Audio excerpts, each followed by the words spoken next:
Bayless and Shannon Sharp. Good morning, guys. Good morning. Good morning. Sharp, I feel so sorry You for don't you. want to feel sorry for me. My Cowboys can't lose, and your Lakers can't win a game. They're 0-5. What are you going to do with Can I this? ask you a question?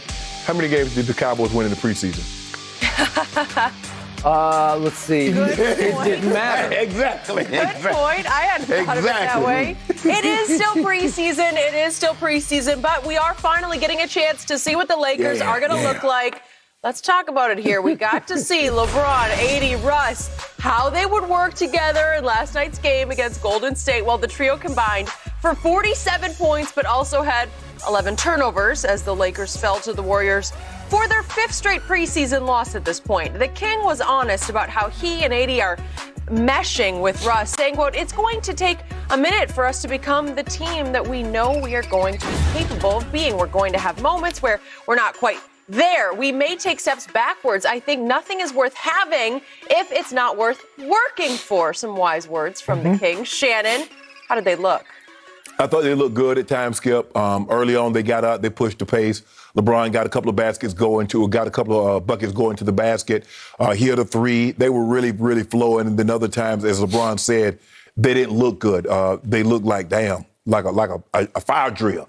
And so I agree with him. I think it's going to take, for me, Skip, it's going to take longer than even I previously thought. I thought it might take a month. It might take a month and a half. It might even take 2 months, and for this thing to look like the fine oil machine that they hope it looks like.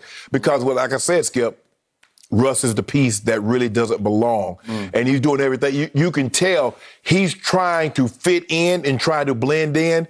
And he's like, he wants to push, but he's like, I can't, because this is not what we do. But I think the biggest thing for him is just take better care of the football, the basketball, Skip. He treats it like a football. Yeah, Skip, he tries things that you shouldn't try in those situations. Yep. And so I just think they're gonna have to do a better job. LeBron's gonna have to do a better job of taking care of the basketball. But Frankie B got his work cut out for it, because now how do I find the right mix? How do I find the right playing time? And like I said before, this is not a natural fit between AD, LeBron, and Russ. It's not like Golden State, Skip. Yep. Golden State, no one got less because everybody could play off the ball. Yep. You look at Brooklyn, no one gets less. But in this situation, Russ is used to having the ball. LeBron is used to having the ball. Okay. Someone is not going to get the ball as much as they normally would. Yep. So who's going to have to sacrifice that? But Skip, like I said, it's going to take 2 months for this thing to look like a basketball team, like they belong together. And like I said, if anybody can pull it off, I believe LeBron can pull it off. But I saw things that made me like, okay, yeah, we good. And then I saw things like, damn.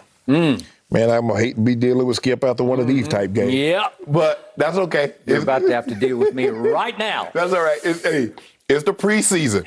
Now, when the Cowboys was sticking it up in the preseason, I came out here and put a positive spin. Now, I'm going to need you to return the favor to me. Remember, my quarterback did not play throughout the entire preseason. He barely practiced in the preseason, and I was highly concerned about that. Right. No more. Okay. Well, Okay. Don't be So, highly concerned about this. Last night, your new big three did play. And Yes. I'm going to make it your new big four did play, because Carmelo got to start with the other three. Yes. Now, I will give you this before I launch into this and unleash on your Lakers. It was very cool to watch all four of them on the floor at the same time. Because Carmelo's not bashful when it comes to shooting. Like early on, he just if he's looking around like, I'll shoot it. I got this, right? And it didn't seem to be like any play had been run. The ball came to him. He's just going up with it, right? Yep. Okay, but it did do my heart good to see four, obviously, future Hall of Famers. I think they're all lock Hall of Famers, right? I think all four of them is going to make the 75th anniversary team also, Okay, Skip. you well could make the case, although I always say sometimes I think I could make it into the Basketball Hall of Fame because the criteria seems to be very low. Okay. But the point is that you got to see all four of them together, and yet let's frame what was happening last night. Visiting team. There's no Steph. There's no Clay, obviously. He's due back maybe in a month or so, we hope. Right. There was no Draymond last night. There was no James Wiseman. He was the second overall pick. He did not play. And their kid that they picked this year, Kuminga, the 7th overall pick, did not play last night. So they're way shorthanded in who they're putting out on the floor. It's sort of Andrew Wiggins and a cast of dozens, right? Correct. And yet your Lakers, just to be fair about this, before I launch, were without, obviously Trevor Ariza is gone for a while with he needed surgery on his ankle, and THT is gone now. He's got something, tore a ligament in his thumb. So he's gone for a while. Kendrick Nunn didn't play because of an ankle. Ellington didn't play because of a hamstring, and Malik Monk didn't play because he has a groin pull. Okay, so some of your new pieces were not there last night that could have helped a little bit. Now, what did we see overall? Well, LeBron comes out and looks completely out of whack, out of rhythm, out of sorts, because it's like everybody's looking at each other, to your point, and it's fire drillish, but it's also like, well, who's going to do what? Right. Who's going to initiate? What is it, your turn or is it my turn? There's a lot of looking at each other like, well, what do we do next? And it didn't seem like any carryover from practice because there was no well-oiled machine. I didn't see like great ball movement like, oh, they've been working on new plays or whatever. I just couldn't see it. I kept saying, they're going to do what exactly? And I couldn't find a what. And then the shock of shocks to me is, I always say LeBron James is still the best passer in basketball, has the highest IQ in the NBA, basketball IQ. And yet, right away, it looked like LeBron has caught Russell's turnover fever, right? Because it's contagious. When you play with Russ, everything seems a little helter-skelter, out of control. And they're trying to push the pace. And nobody can push the pace better than Russ. Right. But it can go completely over the edge where he is dribbling the basketball as if it's a football, which is oblong, and it would be impossible to dribble a football, right? Right. And you dribble it off your feet out of bounds and right and left. So all of a sudden, I start to count LeBron's turnovers. He had 4 in the first quarter, and then we kept going. And if we could see what happened last night, this is all in the first half. LeBron was on a record turnover pace. There's number 1. Here we go again. LeBron, no. You're better than that. It's just like your head's not quite in the game. LeBron, whoops. No. You're better than that. And, that was really a bad idea. And here goes LeBron again, and he dribbled right off his foot out of bounds, and he went and sat down for a second, and the ball's still in play. He went and sat for a second, and then here we go again. So I'm counting turnovers, and he has 6 with 8.5 minutes left in the second quarter. So remember, Jason Kidd's record, I know this is preseason versus regular season, but the all-time record for turnovers in a regular season game was by Jason Kidd back in 2001 at Phoenix. He had 14 total. So LeBron actually records a 7th turnover with 3.5 minutes left in the first half. And I'm thinking, is he going to go for the record tonight, quote unquote? And if we could see what got recorded, it went in the box score as number 7, and then somehow it got erased. This was it. Well, he just got stripped. It looks like it's a turnover. You know what? I think they decided that he was in the shooting motion here, I guess, and that it was a shot attempt, and so they gave him a block shot. They made it a block shot instead of a turnover.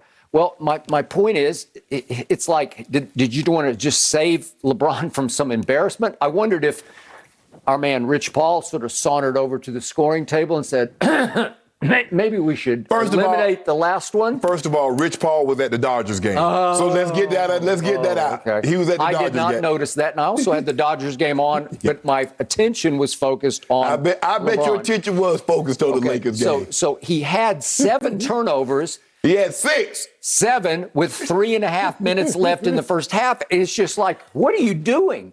Well, meanwhile, back at the ranch, Russ is on some record preseason turnover pace because, remember, his first stint, he had 6 the first time we saw him. And then he comes back on Sunday night and he had 9. What? And last night, if we could see what happened, he had 5 more. Yeah. So 6 plus 9 is 15 plus 5. He's got 20 in 6 quarters. Here we go with Russ last night. Russ, that's just a bad idea. You're better than that. That's sort of grade schoolish. And then, whoops.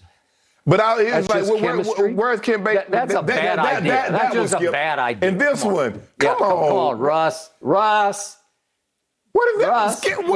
Who are you throwing it to? That looked like a Sam Darnold pass. Whew, here we go again. We're doing it all over. We're gonna see them all again one more time.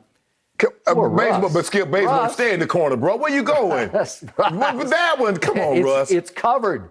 This really? That's just completely out of control. And Russ, you're trying to throw it through two defenders to get to the corner. Okay, so he's playing out of control. Mm-hmm. My point about Russell Westbrook, he comes to L.A., he is coming home. This is his town. This is his team that he grew up rooting for. Nobody else was a Laker fan as a kid that I know of on the team because nobody else grew up here. Mm-hmm. So Russell is on the biggest stage he's ever been on, the stage he dreamed of being on. Right. He's got his new documentary dropping on Friday night, right. the Chopra one, right. which is about passion play, Russell Westbrook. Right. And I'm all eyes. I want to see it. Okay. But it's going to fuel his superstardom here in LA and fuel what I consider Russ's egomania.